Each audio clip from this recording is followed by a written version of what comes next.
Recruitment ഏജന്റുമാരുടെ തട്ടിപ്പിനിരയായി റഷ്യയിൽ അകപ്പെട്ടുപോയ അഞ്ചുതെങ്ങിലെ Prince Sebastian ഇന്നലെ രാത്രി തിരുവനന്തപുരത്ത് തിരിച്ചെത്തി.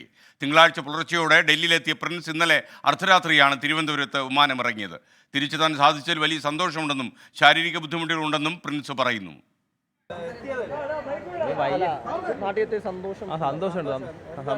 സന്തോഷമുണ്ട്, അത്ര സംസാരിക്കാൻ പറ്റില്ല.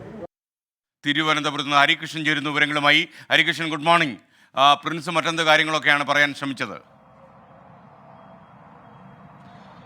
ഗുഡ് മോർണിംഗ് എസ്കെൻ. ഇന്നലെയാണ് ഇത്തരത്തിൽ ഈ റഷ്യയിൽ ഈ വ്യാജ റിക്രൂട്ട്മെന്റ് വഴി റഷ്യയിൽ കൂലിപ്പട്ടാളത്തിലേക്ക് എത്തിയ ഈ പ്രിൻസ് സെബാസ്റ്റ്യൻ നാട്ടിലെത്തുന്നത്. ഈ ദിവസങ്ങൾക്ക് മുമ്പേ തന്നെ ഈ ഇന്ത്യൻ എംബസിയുടെ ഇടപെടലിനെ തുടർന്ന് ഡൽഹിയിലെത്തിയിരുന്നു. ഈ CBIയുടെ ചോദ്യം ചെയ്യൽ അത്തരം അന്വേഷണ ഏജൻസികളൊക്കെ ഇതുമായി ബന്ധപ്പെട്ട്, അതായത് ഈ റഷ്യയിലേക്ക് ഈ വ്യാജ റിക്രൂട്ട്മെന്റ് വഴി എത്തിയതുമായി ബന്ധപ്പെട്ട ചില ചോദ്യം ചെയ്യൽ അത്തരം നടപടിക്രമങ്ങളൊക്കെ ഉണ്ടായിരുന്നു. അതൊക്കെ കഴിഞ്ഞതിന് ശേഷമാണ് ഇന്നലെ രാത്രി 12:45 ഈ തിരുവനന്തപുരം വിമാനത്താവളത്തിൽ പ്രിൻസ് എത്തിയത്. ഏതായാലും അഞ്ചുതെങ്ങിലെ വീട്ടിലേക്ക് പ്രിൻസ് എത്തിയിട്ടുണ്ട്. പ്രിൻസ് മാധ്യമങ്ങളോട് അടക്കം പറഞ്ഞൊരു പ്രധാനപ്പെട്ട കാര്യം എന്ന് പറയുന്നത് ശാരീരിക ബുദ്ധിമുട്ടുകൾ അടക്കമുണ്ട് എന്നുള്ളതാണ്. അതുകൊണ്ട് കൂടുതൽ സംസാരിക്കാൻ കഴിയില്ല. എങ്കിലും പറയാൻ ശ്രമിച്ച ഒരു ഏറ്റവും പ്രധാനപ്പെട്ട കാര്യം, കൂടുതൽ ഇന്ത്യക്കാർ ഇതുമായി ബന്ധപ്പെട്ട് ഈ വ്യാജ റിക്രൂട്ട്മെന്റ് വഴി റഷ്യയുടെ ഈ കൂലിപ്പട്ടാളത്തിൽ എത്തുന്നുണ്ട്. അതടക്കമുള്ള കാര്യങ്ങൾ ഇന്ത്യൻ എംബസിക്ക് കൈമാറിയിട്ടുണ്ട് എന്നുള്ളതാണ്. അപ്പം അതൊരു വലിയ റിക്രൂട്ട്മെന്റ് ആണ്, വലിയൊരു റിക്രൂട്ട്മെന്റ് തട്ടിപ്പിലേക്കാണ് ഈ കാര്യങ്ങൾ പോകുന്നത് എന്നുള്ളത് തന്നെയാണ് ഏറ്റവും പ്രധാനപ്പെട്ട കാര്യം. ഈ പ്രിൻസിനോടൊപ്പം ഡേവിഡ് എന്ന ഇയാളോടൊപ്പം തന്നെ പോരുന്ന ഡേവിഡ് എന്ന മറ്റൊരാൾ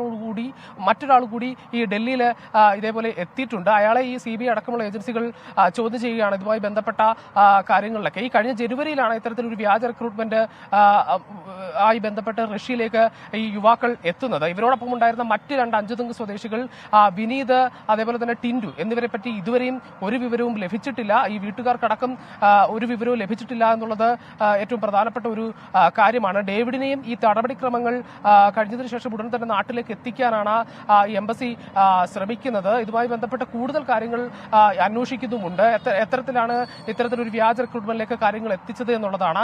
ഈ ഭാഷ അറിയാത്തത്, അതായത് റഷ്യയിലെത്തിയതിനു ശേഷം ഈ ഭാഷ അറിയാത്തതാണ് ഏറ്റവും വലിയൊരു പ്രശ്നമായത്. ഇങ്ങനെയാണ് ഈ വ്യാജ കരാറുകളിൽ ഒപ്പിട്ടതും അതിനുശേഷം ഈ യുദ്ധത്തിലേക്ക് അല്ലെങ്കിൽ യുദ്ധമുഖത്തേക്ക് പോയതും.